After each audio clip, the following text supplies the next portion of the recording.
الحمد للہ وحدہ لا شریک لہ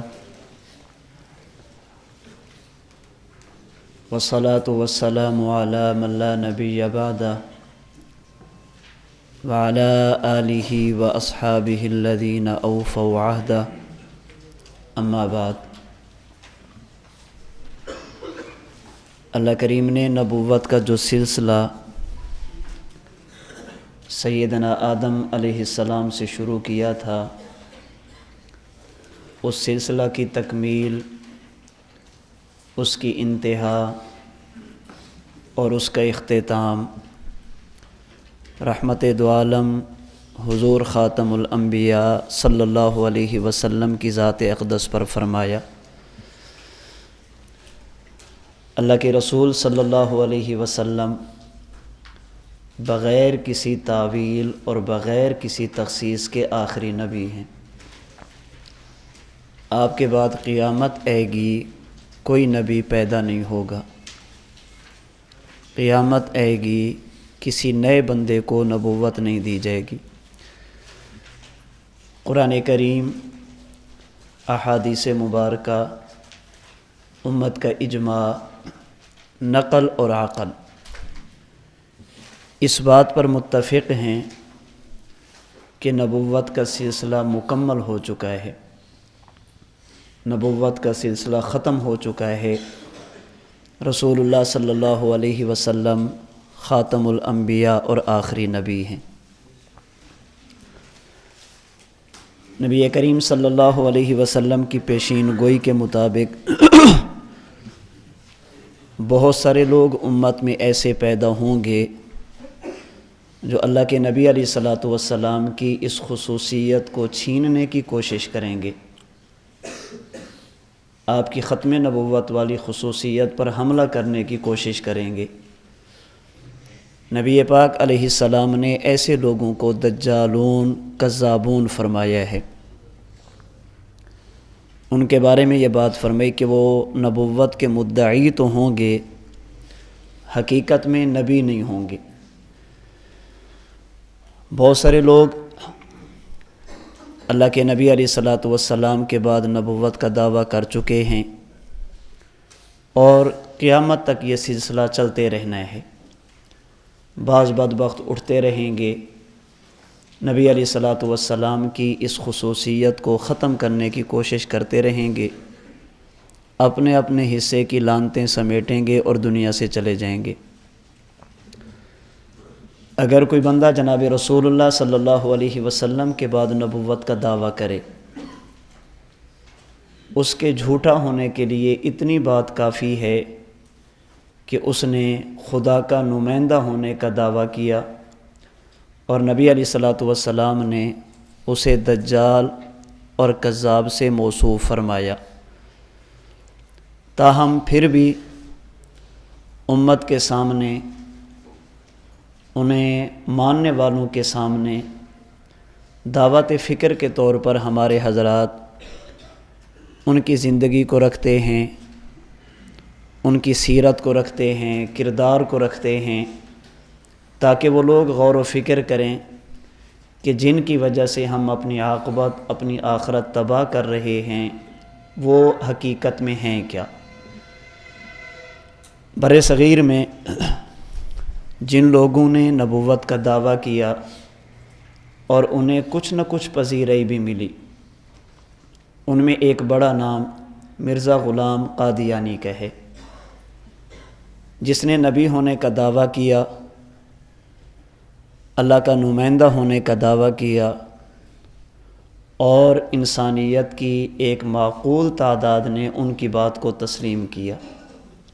آج بھی یہ اپنے آپ کو احمدی کہنے والے، مرزائی اور قادیانی کہنے والے دنیا میں موجود ہیں۔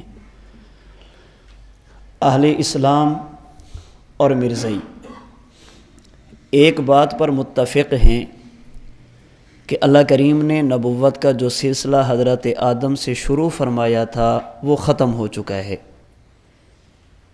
ختم نبوت پر دونوں متفق ہیں۔ ہاں البتہ اس میں اختلاف ہے کہ خاتم الانبیاء کون ہے آخری نبی ہے کون؟ اہل اسلام کا عقیدہ یہ ہے کہ خاتم الانبیاء اور آخری نبی حضور اکرم جناب محمد الرسول اللہ صلی اللہ علیہ وسلم ہیں، جبکہ قادیانیوں کا موقف یہ ہے کہ مرزا قادیانی آخری نبی ہے۔ ہم نبوت کو حضور پر ختم مانتے ہیں اور مرزائی نبوت کو مرزا قادیانی پر ختم مانتے ہیں۔ ہمارا عقیدہ یہ ہے کہ حضور کے بعد کسی نئے بندے کو نبوت نہ ملی ہے نہ ملے گی۔ مرزائیوں کا موقف یہ ہے کہ نبی علیہ الصلاۃ والسلام کی دنیا سے جانے کے بعد مرزا قادیانی تک اس عرصے میں کسی بندے کو بھی نبوت نہیں ملی، مرزا کو ملی ہے، اور مرزا قادیانی کے بعد بھی قیامت تک کسی کو نبوت نہیں ملنی۔ چنانچہ مرزا قادیانی نے یہ بات خود روحانی خزائن جلد 22 صفحہ 406، روحانی خزائن جلد 16 صفحہ 178 اور مرزائی مؤلف مرزا بشیر الدین نے حقیقت النبوہ صفحہ 318 پر تحریر کی ہے۔ ادھر دیکھیں، آپ کے پاس نہیں ہے۔ یہ بات خود انہوں نے تسلیم کی ہے کہ حضور کے بعد نبوت کے لیے ایک ہی فرد منتخب کیا گیا جسے مرزا غلام قادیانی کہتے ہیں۔ اس کا معنی یہ ہے کہ ختم نبوت پر ہم متفق ہیں۔ خاتم الانبیاء کون ہے؟ وہ آخری ہے کون؟ ہمارا عقیدہ آخری نبی حضور ہیں، ان کا عقیدہ یہ ہے کہ آخری نبی مرزا غلام قادیانی ہے۔ اب اگر وہ یہ کہیں کہ مرزا قادیانی نبی، ہم یہ کہیں کہ حضور نبی اور آخری نبی، ہمارے ذمے ایسی دلیل ہوگی جس سے حضور کی نبوت بھی ثابت ہو، ختم نبوت بھی ثابت ہو۔ قادیانیوں کے ذمہ ایسی دلیل ہوگی جس سے مرزا قادیانی کی نبوت بھی ثابت ہو، ختم نبوت بھی ثابت ہو۔ نبوت بھی ثابت کریں، ختم نبوت بھی۔ میں نے جو آپ کے سامنے دلائل پیش کیے تھے، خواہ قرآنی ہوں یا واقعاتی ہوں، اللہ کے نبی کی سیرت کے ہوں، ان سے فقط اللہ کے نبی کی نبوت ثابت نہیں ہو رہی، بلکہ نبوت کے ساتھ ساتھ ختم نبوت بھی ثابت ہو رہی ہے۔ مرزائیوں کے ذمے ایسی دلیل ہوگی جس سے مرزا قادیانی کا نبی ہونا بھی ثابت ہو اور مرزا قادیانی کا آخری نبی ہونا بھی ثابت ہو۔ قرآن کریم کی وہ آیات جن سے مرزائی یہ ثابت کرنے کی کوشش کرتے ہیں کہ حضور کے بعد بھی نبی آ سکتا ہے، اجرائے نبوت کو ثابت کرتے ہیں، ان سے مرزا قادیانی کا نبی ہونا ثابت نہیں ہو جائے گا، مرزا قادیانی کی ختم نبوت ثابت نہیں ہو جائے گی۔ مسئلہ اجرائے نبوت کا نہیں ہے، اب مسئلہ یہ ہے کہ مرزا قادیانی نبی ہے اور آخری نبی ہے۔ مرزا کی نبوت بھی ثابت کریں اور مرزا کی ختم نبوت بھی ثابت کریں، اور ایسی دلیل مرزائیوں کے پاس ایک بھی موجود نہیں ہے جس سے مرزا کا نبی ہونا یا آخری نبی ہونا ثابت ہو۔ میں اسے ایک اور انداز میں آپ کی خدمت میں عرض کر دیتا ہوں کہ اگر مرزا قادیانی نبوت کا دعویٰ کرے، دنیا میں کسی بھی دعوے کے ثبوت کے لیے دلائل ضروری ہوتے ہیں۔ اگر کوئی بندہ کسی چیز کا دعویٰ کرے گا تو اس پر دلائل پیش کرے گا۔ سیدنا آدم علیہ السلام سے لے کر جناب رسول اللہ صلی اللہ علیہ وسلم تک ہر نبی نے جب نبوت کا دعویٰ کیا تو اپنی نبوت پر دلائل پیش کیے، اور کسی بھی نبی کے نبی ہونے پر سب سے پہلی اور بنیادی دلیل اس نبی کی سیرت، اس نبی کا کردار، اس نبی کی مبارک زندگی ہوتی ہے۔ اللہ کے نبی علیہ الصلاۃ والسلام کے بعد اگر کوئی بندہ نبوت کا دعویٰ کرے گا تو ہم نبوت کے اوصاف کو دیکھیں گے، دوسری طرف اس مدعی نبوت کو دیکھیں گے، آیا اس کے اندر اوصاف نبوت پائے جاتے ہیں یا نہیں، اس کے اندر نبوت کی شرائط بھی موجود ہیں یا نہیں۔ نبی پاک علیہ الصلاۃ والسلام نے جب یہ فرمایا تھا کہ میں اللہ کا نبی ہوں، یہ بعد میں کہا لبثت فیکم عمرا من قبلہ اللہ کے نبی علیہ الصلوۃ والسلام نے اپنی 40 سالہ زندگی اور کردار کو پہلے امت کے سامنے رکھا ہے کہ میرے 40 سال تمہارے سامنے ہیں، اس میں میرا بچپن، اس میں میرا لڑکپن، اس میں میری جوانی، اس میں میری شادی، اس میں میری تجارت، اس میں امانت، اس میں معاملات، اس میں لین دین، سارا کچھ تمہارے سامنے ہے، اب بتاؤ یہ میرے 40 سال کیسے ہیں؟ اللہ کے نبی علیہ الصلوۃ والسلام نے نبوت کے اعلان کے بعد بھی 13 سال مکہ میں گزارے، 10 سال مدینہ منورہ میں گزارے۔ اللہ کے نبی علیہ الصلوۃ والسلام کی ان 63 سالہ زندگی میں مشرکین مکہ آپ کے مخالف ہیں، یہود مدینہ آپ کے نظریاتی مخالف ہیں، نصارہ نجران آپ کے دین کے اعتبار سے مخالف ہیں، منافقین زبانی اعتبار سے موافق ہیں، قلبی اعتبار سے وہ بھی مخالف ہیں۔ آپ علیہ الصلوۃ والسلام کی اس 63 سالہ زندگی میں سے کسی ایک لمحے پر بھی آپ کے مخالفین میں سے کوئی ایک مخالف بھی آپ کے کردار پر انگلی نہیں اٹھا سکا۔ یہ نہیں کہا کہ آپ نے یوں کیا، ہمیں کہتے ہو یہ نہیں کرنا، خود آپ نے یوں کیا۔ آپ علیہ الصلوۃ والسلام کے نبی ہونے پر قرآن کریم موجود ہے، نبی ہونے پر آپ کے پاس حدیث مبارک موجود ہے، اللہ کے نبی علیہ الصلوۃ والسلام کے نبی ہونے پر آپ کے پاس آپ کی نبوت پر معجزات موجود ہیں، لیکن ان تمام دلیلوں سے پہلے اللہ کے نبی کی نبوت پر سب سے بڑی دلیل نبی علیہ الصلوۃ والسلام کا وجود اقدس ہے۔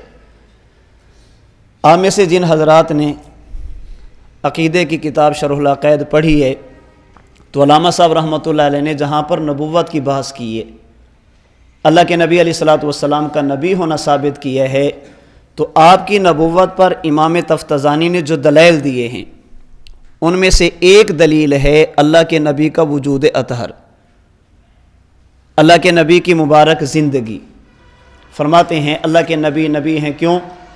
ما تواتر من احوالہ قبل النبوۃ وحال الدعوۃ وبعد تمامہا واخلاقہ العظیمۃ واحکامہ الحکمیۃ واقدامہ حیث تحجم الابطال۔ ما تواتر من احوالہ قبل النبوۃ، اللہ کے نبی کے اعلان نبوت سے پہلے کے 40 سال پر آپ غور کریں، آپ کو سمجھ جائے گا کہ یہ بندہ عام بندہ نہیں بلکہ اللہ کا نبی ہے۔ وحال الدعوۃ، اللہ کے نبی نے جس شجاعت کے ساتھ، بہادری کے ساتھ، استقامت کے ساتھ، مستقل مزاجی کے ساتھ نبوت کا اعلان فرمایا، آپ کا دعوی نبوت بھی دلیل ہے کہ آپ اللہ کے نبی ہیں۔ وبعد تمامہا، اللہ کے نبی نے جب نبوت کا اعلان فرما دیا اور آپ کی دعوت کو لوگوں نے قبول فرما لیا، اس کے بعد بھی آپ کی زندگی، آپ علیہ الصلوۃ والسلام کے اعمال، آپ کی سیرت و کردار دلیل ہے کہ آپ اللہ کے نبی ہیں۔ وَأَخْلَاقِهِ الْعَظِيمَةِ، آپ کے اخلاق عالیہ، وَأَحْكَامِهِ الْحِكْمِيَّةِ، آپ کی مبارک شریعت، وَإِقْدَامِهِ حَيْثُ تَحَجَّمَ الْأَبْطَالُ، اور جہاں پر کوئی بھی نہ جائے اللہ کے نبی وہاں پر بھی چلے جاتے ہیں، جہاں پر بہادروں کی بس ہو جائے اللہ کے نبی وہاں پر بھی آگے بڑھتے ہیں۔ یہ ساری کی ساری یعنی اللہ کے نبی کا کردار، اللہ کے نبی کا وجود اور پیغمبر کی مبارک سیرت، یہ دلیل ہے کہ آپ اللہ کے نبی ہیں۔ اس کے علاوہ اگر کوئی دلیل نہ بھی ہوتی تو آپ کا کردار ہی آپ کے نبی ہونے کی دلیل تھا۔ اگر کوئی بندہ اب یہ دعویٰ کرے گا کہ میں اللہ کا نبی، تو سب سے پہلے ہم اس کا کردار دیکھیں گے، ایک طرف نبوت کے اوصاف رکھیں گے، اب دیکھیں گے کہ یہ جو تم کہہ رہے ہو کہ نبی آ سکتا ہے اور میں آ گیا، آیا اس نبوت کے سانچے میں، اس نبوت کے اوصاف میں یہ جو میزان ہے، اس معیار اور میزان پر یہ بندہ پورا بھی اترتا ہے یا نہیں؟ اگر کسی علاقے میں ایک بندہ یہ اٹھ کر دعویٰ کر دے کہ فلاں بندہ فوت ہو گیا، جب وہ فوت ہو گیا تو اس کی وراثت تقسیم ہوگی، جب وراثت تقسیم ہوگی تو مجھے بھی ملے گی۔ اب یہ صبح سے لے کر شام تک کہتا ہے کہ فلاں بندہ فوت ہو گیا وراثت، فلاں بندہ فوت ہو گیا وراثت، فلاں کا فوت ہو جانا یہ اس بات کی دلیل کیسے ہے کہ تجھے بھی وراثت ملے گی؟ تجھے وراثت ملے گی یا نہیں، اس کے لیے معیار کیا ہے؟ تو ورثاء میں سے ہے یا نہیں۔ فلاں نہیں، اس کا سارا خاندان بھی فوت ہو جائے، تجھے وراثت ملے گی یا نہیں، اس کے لیے ہم دیکھیں گے کہ تو ورثاء میں شامل ہے یا نہ۔ تو مرنے والے کا بیٹا، نہ تو مرنے والے کا باپ، نہ تیرا کوئی اس کے ساتھ رشتہ، تو وہ فوت ہو بھی گیا، اس سے کیا ثابت ہو گیا کہ تو وارث بن جائے گا؟ مرزائی کہیں کہ حضور کے بعد نبی آ سکتا ہے، حضور کے بعد نبی آ سکتا ہے، اللہ کے نبی کے پاس بعد نبی آ سکتا ہے، وَبِالْآخِرَةِ هُمْ يُوقِنُونَ یا بنی آدم اما یاتینکم رسل منکم، اسی طرح وَمَن یُطِعِ اللَّهَ وَالرَّسُولَ وغیرہ وغیرہ، یہ جو آیات پیش کرتے ہیں، ہم کہتے ہیں ایک منٹ کے لیے علی سبیل الفرض والمحال، ایک منٹ کے لیے ہم مان لیتے ہیں کہ نبی آ سکتا ہے، اس سے کیا ثابت ہو گیا کہ مرزا نبی ہے؟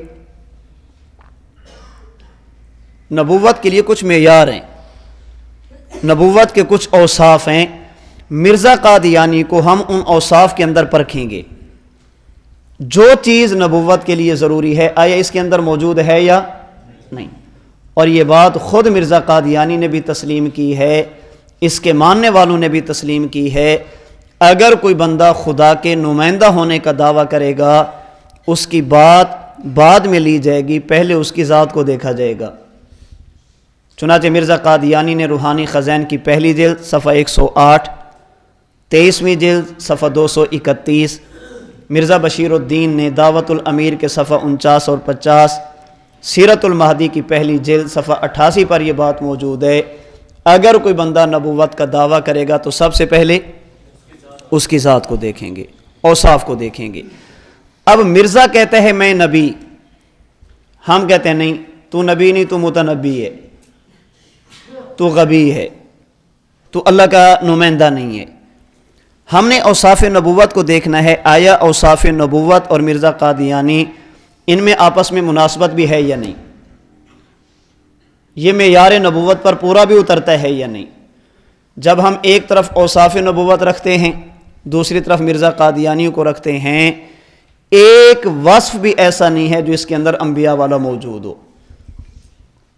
مثال کے طور پر نبی کے لیے سب سے پہلا وصف ہے انسان ہونا، اللہ کا نبی انسان ہوتا ہے۔ انسانوں کے علاوہ اللہ نے کبھی بھی کسی مخلوق کو نبوت نہیں دی، نہ جنات میں سے کسی کو نبی بنایا، نہ ملائکہ اور فرشتوں میں سے کسی کو نبی بنایا۔ اللہ نے جب بھی نبوت کے لیے انتخاب فرمایا، کس کا فرمایا؟ انسانوں کا۔ نبوت اللہ نے انسانوں کو دی ہے، نبی کا انسان ہونا ضروری ہے۔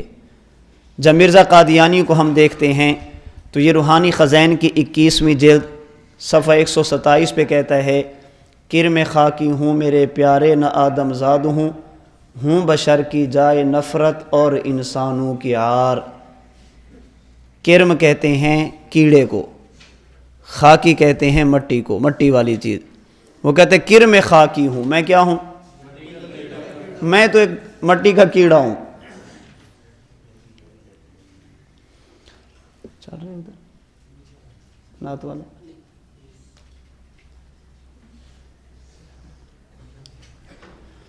کہتے کرم خاکی ہوں میرے پیارے نہ آدم زاد ہوں بشر کی جائے نفرت اور انسانوں کی آر۔ چل رہا تھا، آپ چلا دیں، پھر چلا دیں، کوئی نہیں۔ تو نبی کے لیے انسان ہونا ضروری ہے، اور مرزا قادیانی خود کو انسان نہیں کہتا، کیا کہتا ہے؟ کوئی قادیانی کہہ سکتا ہے کہ اگر انسان کی اپنے آپ کو کرم خاکی کہنا یہ غلط ہے، تو مولانا محمد قاسم نانوتوی بھی تو فرماتے ہیں، اے کاش میں مدینے کا کتا ہوتا۔ حضرت ابو بکر صدیق بھی تو فرماتے ہیں، اے کاش میں مدینے کا پرندہ ہوتا، یا لیت ابا بکر، کسی پرندے کو دیکھ کر کہتا ہے کاش ابو بکر بھی تیری طرح ہوتا۔ تو پھر الیاذ باللہ وہ بھی انسان نہیں تھے؟ ہم کہتے ہیں نا، کرم خاکی ہوں میرے پیارے نہ آدم زاد ہوں، یہ جملہ خبریہ ہے۔ یا لیت ابا بکر مثلک، یہ جملہ انشائیہ ہے۔ خبر کا حکم اور ہوتا ہے، انشاء کا حکم اور ہوتا ہے۔ وہ تمنا ہے، وہ خبر نہیں ہے، اور یہ کیا ہے؟ یہ جملہ خبری ہے، وہاں پر حسرت اور تمنا کی بات ہو رہی ہے، یہاں پر مرزا قادیانی بتا رہے کہ میں ہوں کیا، یہ خبر ہے۔ نبی کے لیے انسان ہونا ضروری ہے اور مرزا قادیانی خود کو انسان نہیں سمجھتا۔ نمبر 2، نبوت کے لیے ایک وصف ہے مرد ہونا۔ اللہ تعالیٰ نے جب بھی نبوت دی ہے انسان کو دی ہے، اور انسانیت کے فرد کامل مرد کو دی ہے۔ اللہ تعالیٰ نے کبھی کسی عورت کو، کسی ہجڑے کو، نہ مرد کو اللہ نے نبی نہیں بنایا، جبکہ مرزا قادیانی روحانی خزائن کی 19ویں جلد صفحہ 50 پر اپنے آپ کو مریم بھی کہتا ہے، حاملہ بھی مانتا ہے۔ نبی کے لیے مرد ہونا ضروری ہے، اور یہ اپنے آپ کو کیا سمجھ رہا ہے؟ عورت سمجھ رہا ہے۔ نمبر 3، نبی کے لیے ضروری ہے کہ وہ معصوم ہو۔ نبی کی زندگی میں اعلان نبوت سے پہلے، اعلان نبوت کے دوران، اعلان نبوت کے بعد صغیرہ کبیرہ، جان بوجھ کر اور بھول کر کوئی بھی گناہ، نبی کی زندگی عصمت والی ہوتی ہے۔ والانبیاء علیہم السلام کلہم منزہون عن الصغائر والکبائر والکفر والقبائح، تمام کے تمام انبیاء کرام علیہم السلام گناہوں سے پاک ہوتے ہیں۔ انبیاء کرام علیہم السلام معصوم ہوتے ہیں، ان کی زندگی میں گناہ نہیں ہوتا۔ مرزا قادیانی کے ماننے والوں کو ہم کہتے ہیں آپ کسی ایک گناہ کا نام لیں کہ یہ گناہ ہے اور ہمارے نبی میں موجود نہیں ہے، کوئی ایک گناہ بنے۔ اگر گناہ نام ہے بد نظری کا، مرزا قادیانی اس میں مبتلا ہے۔ روحانی خزائن اسیرت المہدی جلد 1 صفحہ 259، یہ بد نظری کرتا تھا، بیٹے نے بتایا۔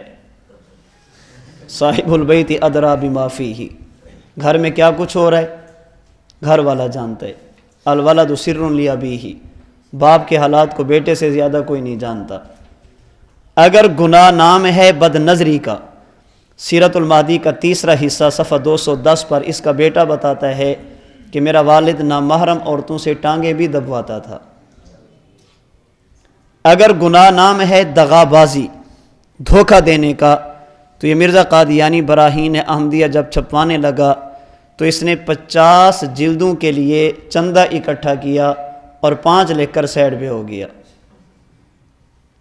چندہ اکٹھا کیا کہ میں نے براہین احمدیہ کی 50 جلدیں لکھنی ہیں، لکھی کتنی؟ جب لوگوں نے مطالبہ کیا کہ آپ نے تو 50 کہا تھا، آپ نے 5 کیوں لکھی ہیں؟ تو یہ روحانی خزائن کی 21ویں جلد صفحہ 9 پہ کہتا ہے کہ 50 اور 5 میں ایک نقطے کا ہی تو فرق ہے۔ میں نے 5 لکھ دیا، نقطہ تم لگا لو، کتنی بن جائیں گی؟ 50 بن جائیں گی، ایک نقطے کا فرق ہے۔ جب مرزائیوں سے اس دور میں ہم بات کرتے ہیں کہ 50 کے پیسے لینا اور 5 کتابیں 6 کر کے 45 کے پیسے ہضم کر جانا، یہ کہاں کا انصاف ہے؟ تو کہتے ہیں 5 کو 50 کہنا یہ صرف ہمارے نبی کا نہیں، یہ تو خدا کا بھی مزاج ہے۔ معراج والی رات نمازیں کتنی دی گئی تھی؟ 50، بچی کتنی؟ تو اللہ نے فرمایا تھا کہ 5 پڑھو گے اجر، معلوم ہوا کہ 5 کو، ہم کہتے ہیں نا، جس کا حق ہو وہ 5 کو 50 کہہ دے تو یہ ٹھیک ہے۔ یہاں پر جن کا حق ہے وہ کہہ رہے ہیں کہ حضرت لکھیں، وہ کہہ دیتے کہ ٹھیک ہے 5 آپ نے لکھ دیے کافی ہے، 45 چھوڑ دیں، بات سمجھ آتی ہے۔ وہاں پر تو اللہ کی طرف سے فرض تھا، اللہ نے فرما دیا کہ تم 5 پڑھو 50 کا اجر دوں گا، حق والا معاف کر دے تو یہ بات سمجھ آتی ہے۔ اور یہاں پر حق والے کیا کر رہے ہیں؟ مطالبہ کر رہے ہیں، اور حضرت صاحب کیا کر رہے ہیں؟ ٹرخا رہے ہیں۔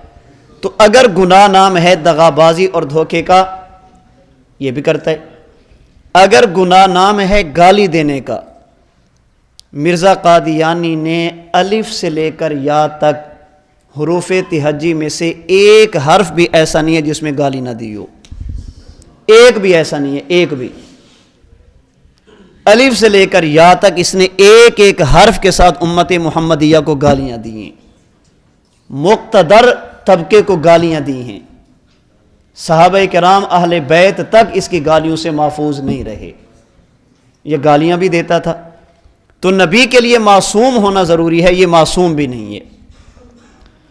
نبی کے اوصاف میں سے ایک وصف یہ ہے کہ جب نبی سو جاتا ہے نبی کے خیالات اتنے پاک اتنے محفوظ ہوتے ہیں کہ نیند کی حالت میں بھی نبی کے کپڑے ناپاک نہیں ہوتے.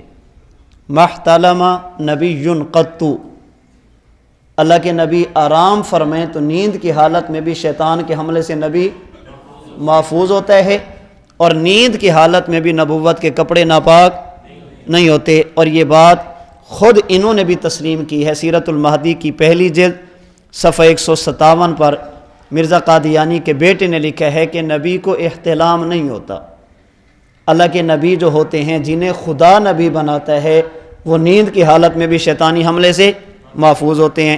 جبکہ سیرت المہدی کی تیسری جلد صفحہ 242 پر اس کے بیٹے نے لکھا کہ ہمارے والد صاحب ایک مرتبہ سفر میں تھے تو سفر کے دوران آپ کے کپڑے نیند کی حالت میں ناپاک ہو گئے، یعنی شیطان نے آپ کو بہکایا اور آپ کو احتلام ہو گیا. تو نبی کا ایک وصف ہے شیطانی خیالات سے بچنا. مرزائی کہتے ہیں کہ بابا اصل بات کیا ہے کہ یہ جو ہے نا نبی کو احتلام نہیں ہوتا، اس کا معنی یہ ہے کہ شیطان کی وجہ سے نہیں ہوتا، بیماری کی وجہ سے ہو جائے، یہ نبوت کے منافی نہیں. اور ہمارے نبی صاحب کو جو ہوا تھا وہ بیماری والا تھا، شیطان والا.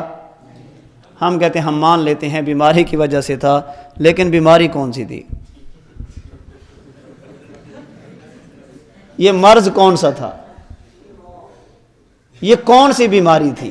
آپ کو نہیں پتا، ہم بتا دیتے ہیں. اگر آپ کو نہیں پتا تو ہم بتا دیتے کہ بیماری تھی کیا. ایک بندہ رات کو سوتے وقت نامحرم عورتوں سے پہرا دلوائے. ایک بندہ رات کو سوتے وقت نامحرم عورت کے ہاتھ میں پنکھا دے کر کہے کہ ساری رات تم نے مجھے ہوا دینی ہے. ایک آدمی رات کو سوتے وقت اپنی چارپائی پر بٹھا کر نامحرم عورتوں سے ٹانگیں دبوائے. جب ان کی خادمہ میں سے کسی خادمہ کا انتقال ہو جائے تو بطور یادگار کے، میں ان کی کتابوں کی بات کر رہا ہوں، بطور یادگار کے اس عورت کا دوپٹہ اسی کمرے میں لٹکا کے رکھے جہاں پر سوتا ہے. اب بتائیں جب رات کو سوئے گا کچھ ہوگا یا نہیں؟ پہرا بھی دے رہی ہیں، پنکھا بھی جھاڑ رہی ہیں، ٹانگیں بھی دبا رہی ہیں، ان کے دوپٹے اور ان کے کپڑے بھی آپ نے لٹکائے ہوئے ہیں. پتہ تو چل گیا کہ بیماری ہے کون سی. ٹھیک ہے بیماری کی وجہ سے تھا، لیکن بیماری جسمانی نہیں، بیماری روحانی تھی. یہ جسمانی بیماری نہیں، یہ شیطانی بیماری تھی، گناہ والی، یہ معصیت والی بیماری تھی جس کی وجہ سے اس کے ساتھ یہ ہوتا تھا. نبی کے لیے ایک وصف ضروری ہے. صبح حضرت آدم سے لے کر جناب رسول اللہ صلی اللہ علیہ وسلم تک ہر نبی نے جب نبوت کا دعویٰ فرمایا اس نبی کے کلمے کا دوسرا جز نبی کا وصف رسالت ہوتا تھا. ہر نبی کا اپنا کلمہ ہے. جو بھی نبی آیا لا الہ الا اللہ، یہ تمام انبیاء کا کلمہ مشترک ہے. دوسرا جز جب نبی بدلتا تھا تو کلمہ دوسرا جز بدل جاتا ہے. نبی علیہ الصلوۃ والسلام تشریف لے آئے، حضرت موسیٰ علیہ السلام کا کلمہ لا الہ الا اللہ موسیٰ کلیم اللہ تھا. ان کے بعد حضرت عیسیٰ آ گئے، لا الہ الا اللہ عیسیٰ روح اللہ ہو گیا. ان کے بعد حضور آ گئے، لا الہ الا اللہ محمد الرسول اللہ. اگر مرزا نبی ہے تو کلمہ کون سا ہے؟ نبی کے کلمہ کا دوسرا جز اپنا ہوتا ہے، یعنی نبی کا نام ہوگا، آگے کوئی وصف ہوگا. مرزا قادیانی نے جب نبوت کا دعویٰ کیا تو اس کے کلمہ کا دوسرا جز اپنا نہیں ہے. اس کا معنی یہ کہ یہ نبی بھی نہیں. نبی کی ایک وصف اور نبی کی ایک صفت ہوتی ہے کہ اللہ کا نبی کبھی غلط بات نہیں کرتا. کیا معنی؟ اللہ کا نبی اگر کوئی پیشین گوئی کر دے آنے والے حالات کے بارے میں، آنے والے واقعات کے بارے میں کوئی بات فرما دے تو جب وقت آتا ہے وہ چیز ویسے ہی ہوتی ہے جیسے اللہ کے نبی نے کہی ہوتی ہے. نبی کی پیشین گوئی سچی ہوتی ہے. حالات اور واقعات کے بارے میں جب نبی بتا دے، جب وقت آتا ہے تو ویسے ہی ہوتے جیسے اللہ کے نبی نے کہا ہوتا ہے. نبی کی پیشین گوئی کبھی غلط نہیں ہوتی۔ اللہ کے نبی جب آنے والے حالات کے بارے میں بتائیں تو وہ ویسے ہی ہوتے ہیں، ان میں کسی قسم کی غلطی۔ آپ نے صحیح بخاری کی 2 جلد میں پڑھا ہے، نبی علیہ الصلوۃ والسلام جب مدینہ منورہ تشریف لے گئے، انصار مدینہ نے آپ کو ٹھکانہ اور جگہ دیے۔ مدینہ منورہ کے ایک صحابی تھے، ان کا نام ہے سعد بن معاذ۔ مکہ مکرمہ کے ایک شخص تھا، اس کا نام تھا امیہ بن خلف۔ ان دونوں کا آپس میں تعلق تھا، پہلے سے چلا آ رہا تھا۔ امیہ اگر مدینہ جاتا تو حضرت سعد کے پاس ٹھہرتا تھا، حضرت سعد اگر مکہ آتے تو امیہ کے پاس ٹھہرتے تھے۔ اللہ کے نبی چلے گئے، حضرت سعد مکہ آئے تو دستور کے مطابق تعلق کی بنیاد پر ٹھہرے ہیں امیہ کے پاس۔ پھر حضرت سعد نے امیہ سے کہا کہ میں نے طواف کرنا ہے، کوئی وقت مناسب ہو تو ہم چلیں طواف کر کے۔ اب یہ دونوں بیت اللہ میں حضرت سعد طواف کریں، ادھر سے ابو جہل ٹپکا۔ اس نے امیہ سے کہا کہ انہوں نے اللہ کے نبی کو ٹھکانہ دیے، جو ہم سے بھاگ کر گئے ہیں انہیں مکان اور جگہیں دی ہیں، ان کی وجہ سے ان کے دین کو مضبوطی مل رہی ہے، اور تو اس کو آرام سے طواف کرنے دے رہے، یہ میں کیا دیکھ رہا ہوں؟ تو حضرت سعد نے ابو جہل سے کہا تو اس کو کیوں کہتے ہیں، خود مجھے کیوں نہیں روکتا، اس کے سہارا کیوں نہیں، خود مجھے روک دینا۔ لیکن ایک بات یاد رکھنا، اگر تو نے مجھے طواف کرنے سے روکا نا، تم نے بھی شام جاتے ہوئے مدینہ سے گزر کے جانا ہے، پانی پول کے نیچے سے گزرے گا، میں دیکھوں گا تم گزرتے کیسے ہو، تم روکو۔ امیہ بن خلف نے کونی ماری، سردار ہے، انہوں نے کہا تو بھی سائڈ پہ ہو جا، مجھے تیری بھی ضرورت نہیں۔ کیوں؟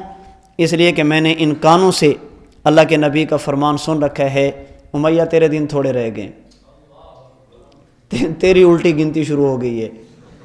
امیہ بن خلف نے کہا کہ کہاں پر مروں گا، مسلمانوں کے ہاتھوں مروں گا، یہ تو اللہ کے نبی نے بتا دیا، مروں گا کہاں پہ؟ کہا یہ وقت بتائے گا، مکہ میں یا مدینہ میں؟ کہا وقت بتائے گا۔ امیہ گھر گیا، بیوی کو جا کر بتایا، کچھ دن گزرے، ابو جہل نے اعلان کیا بدر میں جانا ہے، مسلمانوں کو مٹانے کے لیے نکلو مدینہ کی طرف۔ امیہ گھر گیا، ابو جہل کے پاس آیا، میں نہیں جاؤں گا، میں نہیں جاؤں گا۔ کیوں؟ اس لیے کہ مجھے سعد کی بات یاد ہے۔ ابو جہل نے کہا تو سردار ہے، اگر تو ڈر کے بیٹھ گیا تو چھوٹے کیا کریں گے؟ امیہ بن خلف گھر گیا، سامان اٹھا کے آنے لگا تو بیوی نے ہاتھ پکڑا، سعد کی بات یاد ہے؟ اس نے کہا بالکل یاد ہے۔ پھر کہاں جا رہے ہو؟ یہ تمہیں پتہ ہے کہ محمد کبھی جھوٹ نہیں بولتا۔ تو امیہ کہنے لگا کہ میں جا رہا ہوں صرف ان کو روانہ کرنے کے لیے، تھوڑا جاؤں گا، بس وقت ملے گا، دا لگے گا، میں فوراً واپس نکل آؤں گا۔ صحیح بخاری کتاب المغازی بالکل شروع ہو رہی 2 جلد کا آغاز ہے۔ یہ نکلا، اگلے چوک سے واپس آتا ہوں، اگلی بستی سے واپس آتا ہوں، ابھی نکلتا ہوں، ابھی پھرتا ہوں، ابھی پھرتا ہوں، بس اگلی، کہتے کہتے یہاں تک کہ بدر میں پہنچا۔ مسلمانوں کا سامنا ہوا۔ اس غزوہ بدر میں جو مشرکین پھڑکائے گئے، جنہیں قتل کیا گیا، ان میں سے ایک امیہ بن خلف بھی تھا۔ وقت کے سچے نبی کی پیشین گوئی کبھی غلط؟ نبی کا ایک وصف یہ ہے، اور مرزا قادیانی نے خود روحانی خزائن کی 17ویں جلد صفحہ 461 پہ لکھا ہے کہ اگر میری 100 میں سے ایک پیشین گوئی بھی غلط نکلی تو میں اقرار کروں گا کہ میں کاذب ہوں۔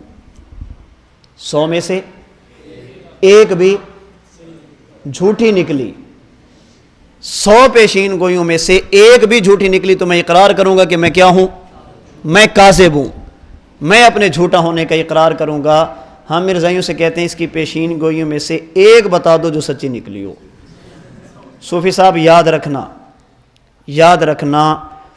کوئی بندہ خدائی کا دعویٰ کرے اور وہ کوئی بات کرے وہ سچی ہو سکتی ہے، کوئی بندہ جھوٹی نبوت کا دعویٰ کرے اور اللہ اس کی بات کو سچا ہونے دے، ایسا کبھی بھی نہیں ہوتا۔ خدائی کے دعوے دار، اس کے ہاتھ پر اللہ ایسی چیز ظاہر فرما دیتے ہیں جو خر کی عادت ہوتی ہے، جو اللہ کے ساتھ خاص ہوتی ہے۔ خدائی کے دعوے دار کے ہاتھ سے خدا والی اوصاف ظاہر ہو سکتے ہیں، لیکن نبوت کا دعوے دار ہو اور اس کے ہاتھ پر معجزہ ظاہر ہو جائے، اللہ نبوت کے معاملے میں اتنا غیور ہے، خدا مدعی الوہیت کے ہاتھ سے بعض چیزیں ظاہر فرما دیتے ہیں لیکن مدعی نبوت کے ہاتھ سے اللہ کبھی غلط چیز کو ظاہر نہیں ہونے دیتے۔ اس نے پیشین گوئیاں کی، ایک بھی نہیں، میں ان میں سے ایک دو کا تذکرہ کر دیتا ہوں۔ مرزا قادیانی نے ایک پیشین گوئی کی تھی، مشہور ہے، محمدی بیگم سے نکاح کی، رشتہ مانگا، خاندان تھا، نہیں ملا، دھمکیاں دی، پھر بھی نہیں ملا۔ اس بیچاری کے والد صاحب کو اس سے کام پڑا، دستخط کرانے تھے، اس نے کہا پہلے بیٹی پھر دستخط، اس نے کہا پھر بھی نہیں دیتا۔ اس نے کہا کہ اس عورت کا نکاح میرے ساتھ ہوگا، یہ اللہ نے مجھے حکم دی ہے۔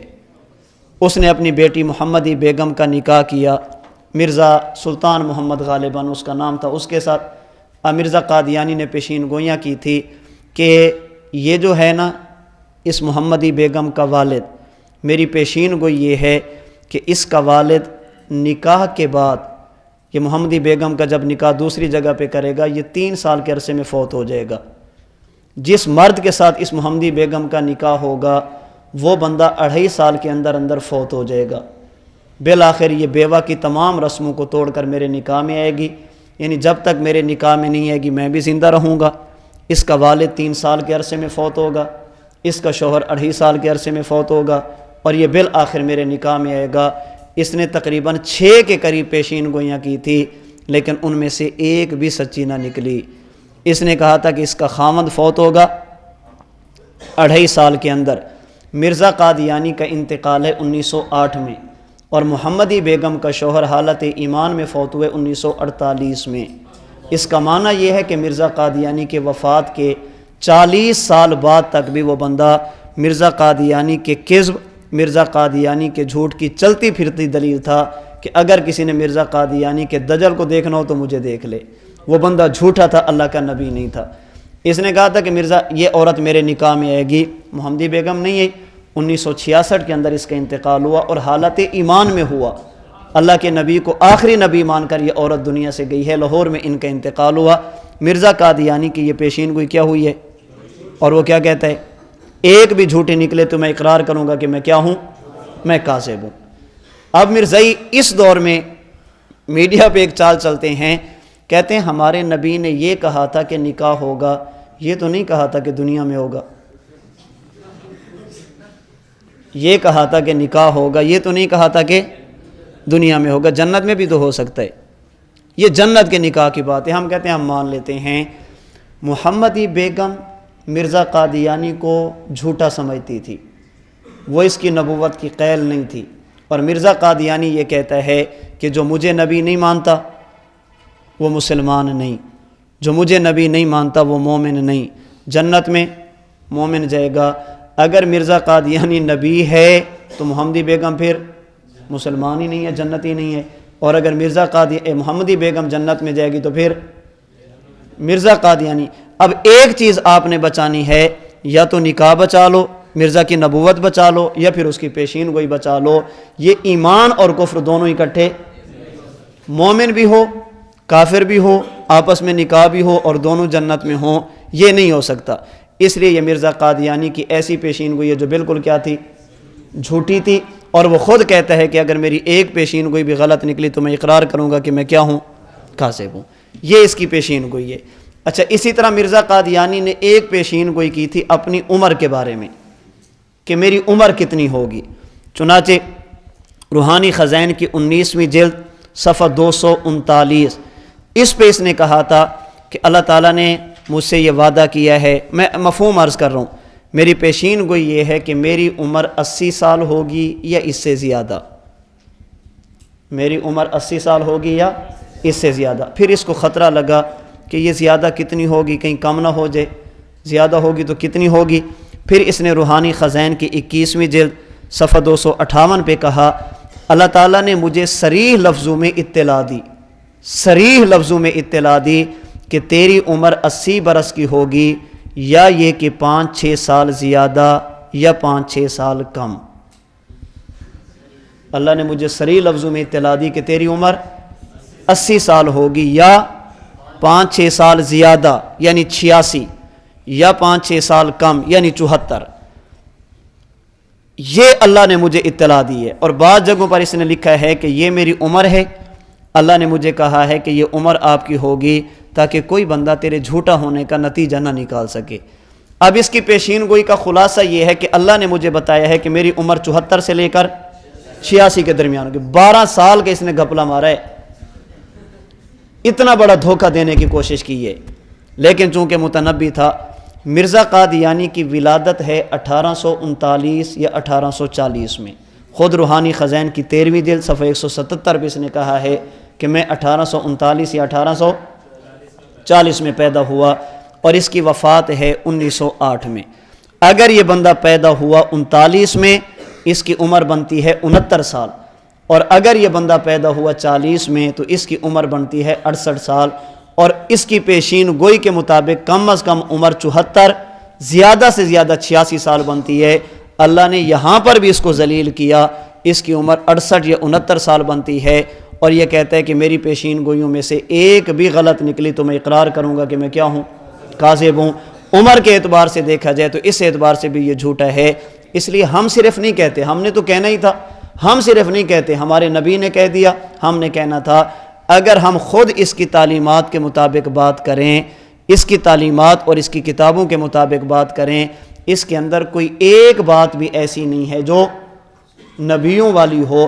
اس لیے ہم کہتے ہیں کہ مرزا قادیانی آخری نبی تو دور کے بعد یہ نبی ہی نہیں ہے۔ امیر شریعت سید عطا اللہ شاہ صاحب بخاری رحمۃ اللہ علیہ، آپ جب اس عنوان پر گفتگو فرماتے تو لوگ پوچھتے تھے کہ شاہ جی یہ جو آپ کہتے ہیں مرزا قادیانی نبی نہیں ہے، اس کی وجہ کیا ہے؟ کیا اس کے اندر نبوت کے اوصاف نہیں ہیں؟ نبی کیسا ہونا چاہیے؟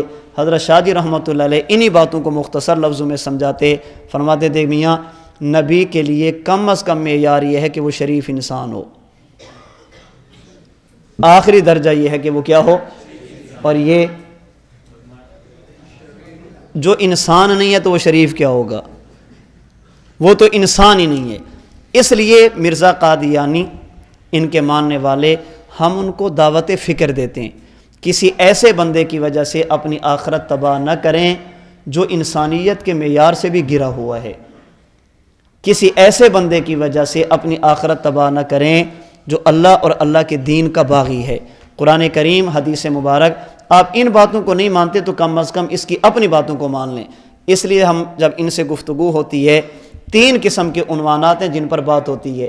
نمبر 1 ختم نبوت، اجراء نبوت، نمبر 2 حیات عیسیٰ، وفات عیسیٰ، اور نمبر 3 صدق و کذب مرزا یا سیرت و کردار مرزا قادیانی۔ مرزائیوں کی کوشش ہوتی ہے کہ پہلے 2 عنوانوں پہ بات کریں کہ نبوت حضور پر ختم نہیں بلکہ ان کے بعد بھی جاری ہے۔ حضرت عیسیٰ علیہ السلام زندہ نہیں ہے بلکہ عیسیٰ علیہ السلام کیا ہو چکے ہیں؟ فوت ہو چکے ہیں۔ ہم کہتے ہیں ان 2 عنوانوں پہ بات کریں، لیکن بعد میں پہلے کس پہ بات کریں؟ اگر حضور کے بعد نبی آ سکتا ہے، حضرت عیسیٰ بھی فوت ہو گئے، اس سے نتیجہ کیا نکلے گا؟ مرزا نبی ہے۔ ہم مان لیتے ہیں کہ حضور کے بعد نبی آ سکتا ہے، حضرت عیسیٰ فوت ہو گئے، آپ کی بات مان لیتے ہیں، اس سے کیا ثابت ہو جائے گا؟ مرزا نبی ہے۔ مرزا کے لیے ضروری ہے، نبوت کے دعویٰ کے لیے ضروری ہے کہ اوصاف نبوت کے معیار میں اسے کیا کیا جائے؟ پرکھا جائے۔ جب ہم دیکھیں گے تو اس کے اندر کوئی چیز بھی نبی والی موجود نہیں ہے۔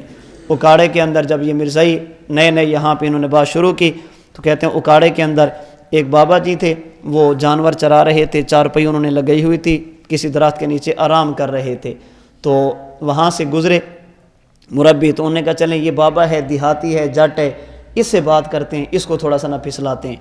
تو وہاں پہ چلے گئے، علیک سلیک کی، کہنے لگے بابا جی آپ کو ایک بات بتائیں؟ انہوں نے کہا جی بتائیں۔ انہوں نے کہا کہ وہ جو مسیح ہے نا عیسیٰ، وہ آ گیا ہے، مسیح عیسیٰ آ گیا ہے۔ تو بابا جی اٹھے، اٹھ کر فوراً خوشی میں کہنے اللہ تیرا شکر ہے تو نے مسیح کو بھیج دیا ہے۔ یہ مرزا بھینٹ چود کہتا تھا میں مسیح ہوں۔ اللہ تیرا شکر ہے تو نے سچے کو بھیج دیا ہے۔ یہ بدبخت کہتا تھا میں ہوں۔ وہ تو یہی کہنا چاہتے تھے کہ یہ مرزا ہے، یہ مسیح بن کر آیا ہے۔ تو بابا نے کہا اللہ تیرا کرم ہے تو نے بھیج دیا ہے، وگرنہ یہ تو لوگوں کے ایمان پہ ڈاکے ڈال رہا تھا، یہ کہتا تھا میں ہوں۔ اسے کہتے ہیں جٹ جپا۔ جب بندہ کسی کو جواب دیتا ہے تو 2 طریقے ہوتے ہیں، ایک طریقہ ہوتا ہے دلیل کا، اصولوں کے مطابق، اور ایک طریقہ ہوتا ہے بس جواب دے دیں جیسا بھی بنتا ہے، اسے کہتے ہیں جٹ جپا۔ جب 2 بندے کشتی لڑتے ہیں نا، اصولوں کے مطابق لڑیں تو یہ کشتی ہوتی ہے، لیکن دوسرے کو گرانا ہے جہاں سے بھی پکڑ کے گرانا پڑے گروہ سے ہی، اسے جٹ جپا کہتے ہیں۔ یہ بھی اکاڑے کا واقعہ ہے۔ ایک بندہ تھا، پہلے غیر مقلد تھا، تو ذمہ دار تھا، عشر وغیرہ دیا کرتا تھا ان کو، پھر حضرت استاد جی کے بیانات سنے، تعلق بنا تو حنفی ہو گیا۔ تو اس کے پاس لوگ چلے گئے، بابا جی آپ رفع دین نہیں کرتے؟ انہوں نے کہا میں نے کرتا تھا، چھوڑ دیے۔ انہوں نے کہا کہ آپ اس پہ مناظرہ کرا لیں۔ انہوں نے کہا جب میں نے کیا تھا تو مناظرہ کرا کے کیا تھا، آپ نے کہا تھا میں نے کیا تھا، مجھے حدیث مل گئی میں نے چھوڑ دیے، نہ میں نے کرنے پر مناظرہ کیا نہ چھوڑنے پر کرتا ہوں۔ اب ان میں سے ایک کہنے لگا بابا جی آپ کو پتہ ہے نبی علیہ الصلوۃ والسلام کے 1500 صحابہ وہ تھے جو رفع دین کرتے تھے، اللہ کے نبی علیہ السلام کے 1500 صحابہ وہ تھے جو رفع دین نہیں کرتے تھے۔ انہوں نے کہا پتر کرتے تھے یعنی یہ بات کا مسئلہ ہے، مجھے یہ بتاؤ صحابہ کتنے ہیں؟ انہوں نے کہا جی 1,24,000۔ انہوں نے کہا 1500 تیرے باقی میرے۔ 1500 کرتے تھے تو باقی نہیں کرتے تھے نا، تو اس نے کہا 1500 تیرے ہو گئے باقی میرے ہو گئے، تو 1500 کی بات مان باقیوں کہ میں مان لیتا ہوں، اس میں جھگڑنے کی کیا بات ہے؟ اب اسے دلیل نہیں کہتے، اسے جڑ جپا کہتے ہیں۔ اور گفتگو میں یہ چلتا ہے، مناظرے میں چلتا ہے، کبھی دلیل سے بات کرنی پڑتی ہے اور کبھی جڑ جپا سے۔ حضرت استاد جی دامت برکاتہم العالیہ جب یہ بات سمجھاتے ہیں تو استاد جی فرماتے ہیں الحمدللہ میں مولوی بھی ہوں، دیہاتی جٹ بھی ہوں، ہمیں دلیلوں کا بھی پتہ ہے، جڑ جپوں کا بھی پتہ ہے، کس بندے کو کیسے گرانا ہے ہمیں سب کچھ پتہ ہے۔ اصولوں کے ساتھ گرانا پڑے تو ہم وہ بھی گرا دیتے ہیں، اور اگر ویسے گرانا پڑے تو ہم خاموش بھی کرا دیتے ہیں۔ تو اوصاف نبوت پر میں بات عرض کر رہا تھا کہ شبہات کے جوابات الگ الگ اپنی جگہ۔ ہم کہتے ہیں یہ آیات جو آپ پیش کر رہے ہیں کہ نبی آ سکتا ہے، اگر ان کے معنی یہی ہے کہ آ سکتا ہے، اگرچہ ہیں نہیں، اس لیے کہ قرآن، حدیث مبارک، اجماع امت، نقل اور عقل سے یہ بات ثابت ہے کہ اللہ کے نبی علیہ الصلوۃ والسلام فقط نبی نہیں بلکہ آخری نبی ہیں۔ لیکن اگر اجراء نبوت ثابت ہو جائے تو پھر اس حوالے سے آخری بات سمجھیں، عقیدہ ختم نبوت کے حوالے سے اللہ کریم نے انبیاء کرام علیہم السلام میں سے حضرت آدم سے لے کر حضرت عیسیٰ تک انہیں بنایا ہے نبی، اور رحمت دو عالم صلی اللہ علیہ وسلم کو اللہ نے بنایا ہے آخری نبی۔ پہلے نبوت کے بعد نبوت تھی، آپ کی نبوت کے بعد قیامت ہے۔ پہلے نبی کے بعد نبی تھا، آپ کی نبوت کے بعد نیا نبی نہیں ہے، آپ کی نبوت کے بعد امت میں قیامت ہے۔ اب سوال یہ ہے، پہلے انبیاء کی نبوت کا دائرہ ہر اعتبار سے محدود تھا، رحمت دو عالم صلی اللہ علیہ وسلم کی نبوت کا دائرہ ہر اعتبار سے وسیع ہے، مکان کے اعتبار سے، زمان کے اعتبار سے، افراد کے اعتبار سے۔ آپ کی نبوت کا دائرہ ہر اعتبار سے وسیع ہے۔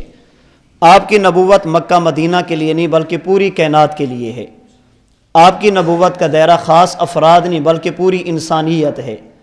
آپ کی نبوت کا زمانہ وفات تک نہیں بلکہ قیامت تک ہے۔ آپ کی امت کا دائرہ بھی بہت وسیع ہے، نبوت کا دائرہ بھی بہت وسیع ہے۔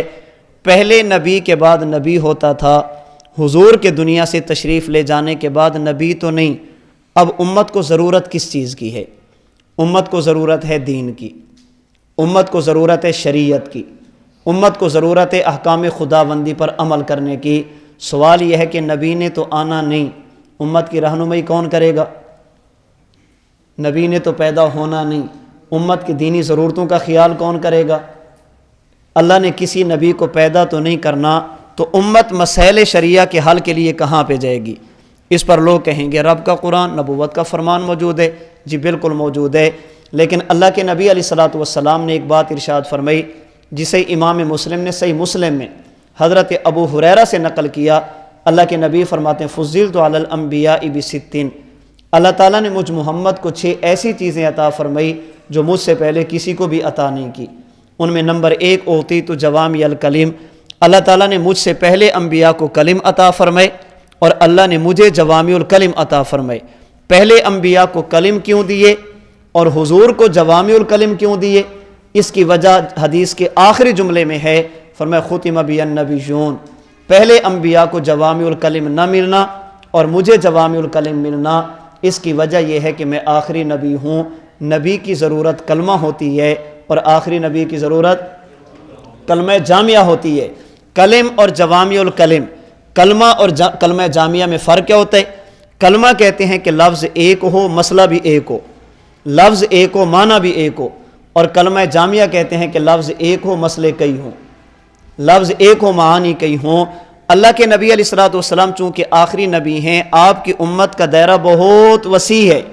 اگر اللہ کے نبی ایک ایک مسئلے پر ایک ایک آیت دیتے، ایک ایک مسئلے پر ایک ایک حدیث دیتے، سوال یہ ہے کہ ان آیتوں کو سنبھالتا کون، ان حدیثوں کو محفوظ کون کرتا؟ اللہ کریم نے کرم یہ فرمایا، اپنے نبی کے سر پر ختم نبوت کا تاج سجا کر آپ کو جوامع الکلم عطا فرمائے، یعنی آپ ایک حدیث مبارک ارشاد فرماتے ہیں، اس ایک حدیث میں مسئلہ ایک نہیں ہوتا، سینکڑوں موجود ہوتے ہیں، ہزاروں کی تعداد میں مسائل موجود ہوتے ہیں۔ اب اگلا سوال یہ ہے کہ جب مسائل موجود ہوں گے، ایک مسئلہ تو ہوگا بالکل ظاہر، باقی مسائل اس کی تہ میں نیچے چھپے ہوں گے، ان مسائل کو نکالے گا کون؟ ان مسائل کو حل کون کرے گا؟ ہر بندہ کر سکتا ہے؟ چلیں میں نہیں کہتا، آپ کی بات نہیں کہتا، اللہ کے نبی سے پوچھ لیتے ہیں کہ مسائل کو نکالے گا کون؟ صحیح بخاری کی پہلی جلد، نبی علیہ الصلوۃ والسلام کے پاس ایک عورت آتی ہے، آ کر مسئلہ پوچھتی ہے، فَأَمَرَهَا أَن تَرْجِعَ إِلَيْهِ، اللہ کے نبی فرماتے ہیں کہ ابھی چلی جاؤ، بعد میں آنا آپ کو مسئلہ بتا دوں گا، ابھی جاؤ بعد میں آنا مسئلہ بتا دوں گا۔ اس عورت نے پوچھا، یا رسول اللہ ارأیت ان جئت ولم اجدک، اے اللہ کے نبی اگر میں آؤں اور آپ دنیا میں موجود نہ ہوں، آپ کا انتقال ہو جائے تو میرے مسئلے کا کیا بنے گا، مجھے مسئلہ کون بتائے گا؟ اب ہم سمجھانے کے لیے یہاں پہ کہتے ہیں، سوال یہ ہے اگر اللہ کے نبی دنیا سے چلے جاتے، دین پورا چھوڑ کے جاتے یا ادھورا؟ پورا۔ اگر اللہ کے نبی چلے جاتے، قرآن چھوڑ کر جاتے یا ساتھ لے کر جاتے؟ چھوڑ کر جاتے۔ اگر اللہ کے نبی تشریف لے جاتے، حدیث چھوڑ کر جاتے یا لے کر جاتے؟ یہ جو صحابیہ آئی تھی اللہ کے نبی کے پاس مسئلہ پوچھنے کے لیے، انہیں قرآن اور حدیث آتا تھا یا نہیں؟ عربی زبان آتی تھی یا نہیں؟ اب اللہ کے نبی سے سوال کیا کیا؟ اللہ کے نبی نے جواب دیا کہ کل آنا بتاؤں گا۔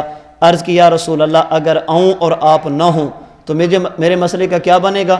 اس کا آسان اور سیدھا سا جواب موجودہ دور کے اعتبار سے جو آواز لگائی جا رہی ہے وہ یہ تھا، اللہ کے نبی فرماتے قرآن تیرے پاس ہے، کھول لینا مسئلہ مل جائے گا، حدیث تیرے پاس ہے، کھول لینا تجھے مسئلہ مل جائے گا۔ میں مزید آسان لفظوں میں کہتا ہوں، اللہ کے نبی فرماتے خود تحقیق کر لینا، تجھے مسئلہ مل جائے گا۔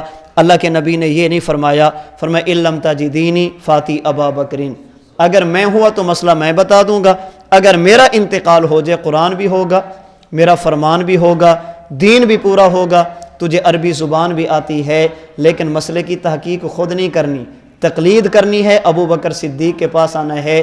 اس کا معنی یہ کہ مسائل موجود ہیں۔ اب اگر کوئی بندہ یہ کہے قرآن اور حدیث کے ہوتے ہوئے صحابہ کی ضرورت کیوں؟ ہم کہیں گے اس لیے کہ حضور آخری نبی، اگر پیغمبر آخری نبی نہ ہوتے ہمیں ضرورت نہیں تھی۔ کیوں؟ اس لیے کہ پہلے نبوت کے بعد کیا تھی؟ کلما ہلک نبی خلفہ نبی، فرمایا کہ پہلے نبی جاتا تھا تو نبی کے بعد۔ اب یہ ابو بکر صدیق مسئلے کو کیسے حل کریں گے؟ یہ جس بنیاد پر مسئلے کو حل کریں گے، اسی بنیاد کو کہا جاتا ہے اجتہاد، اسی کو کہا جاتا ہے استنباط، اسی کو کہا جاتا ہے قیاس۔ یعنی بعض افراد کے اندر اتنی صلاحیت ہوتی ہے کہ وہ قرآن اور حدیث کی تہ میں چھپے ہوئے مسائل کو حل کر کے امت کے حوالے کرتے ہیں۔ اگر ہر بندہ یہ کام کر سکتا، اللہ کے نبی ابو بکر صدیق کا نام نہ لیتے۔ اگر ہر بندہ یہ کام کر سکتا، ابو داؤد کی روایت کے مطابق اللہ کے نبی حضرت معاذ بن جبل کو یمن نہ بھیجتے۔ اور کس حالت میں بھیج رہے ہیں؟ اللہ کے نبی پیدل، حضرت معاذ سواری پر، اور اللہ کے نبی وصیتیں کر رہے ہیں، نصیحتیں فرما رہے ہیں، اور فرما رہے ہیں معاذ میری ان باتوں پر توجہ دینا، اس لیے کہ ہو سکتا ہے یہ دنیا میں میری اور آپ کی آخری ملاقات ہو، آپ اس کے بعد آئیں اور مجھے موجود نہ پائیں، اس لیے میری ان باتوں پر توجہ رکھنا، ان باتوں پر غور کرنا، ان باتوں کو اپنی زندگی میں اپنے پلے باندھ کر رکھنا۔ اب اللہ کے نبی حضرت معاذ کو یہ کہہ کر روانہ کر رہے ہیں، تو حضرت معاذ کہہ سکتے تھے نا، یا رسول اللہ یمن والوں کے پاس قرآن بھی ہے، آپ کا فرمان بھی ہے، وہ صاحب لسان بھی ہیں، میرے جانے کی کیا ضرورت ہے؟ ہر بندہ خود تحقیق نہیں کر سکتا۔ حضرت معاذ جا رہے ہیں اور اللہ کے نبی پوچھ رہے ہیں بما تقضی اذا عرض لك قضاء یا معاذ، جب جاؤ گے تو لوگ مسائل پوچھیں گے، کیسے بتاؤ گے؟ فرمایا اقضی بکتاب اللہ، قرآن سے بتاؤں گا۔ فرمایا فإن لم تجد، اگر قرآن میں نہ ملے، فرمایا فبسنت رسول اللہ، آپ کی سنت سے بتاؤں گا۔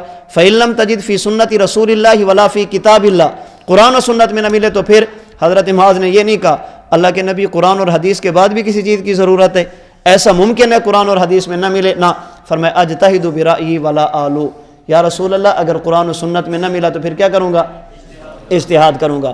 فضرب رسول اللہ صلی اللہ علیہ وسلم صدرہ، اللہ کریم نے، اللہ کے نبی نے اپنا مبارک ہاتھ براہ راست حضرت معاذ کے سینے پہ مارا، فرمایا الحمدللہ الذی وفق رسول اللہ لما یرضی رسول اللہ، او کما قال علیہ الصلوۃ والسلام، فرمایا اللہ تیرا شکر ہے، اللہ تیرا کرم ہے، تو نے میرے نبی، اپنے نبی کے قاصد، اپنے نبی کے رسول، اپنے نبی کے نمائندے، اپنے نبی کے سفیر کو وہ بات کہنے کی توفیق عطا فرمائی جسے سن کر تیرے نبی کو بہت خوشی ہوئی ہے، تیرے نبی کا سینہ ٹھنڈا ہو گیا۔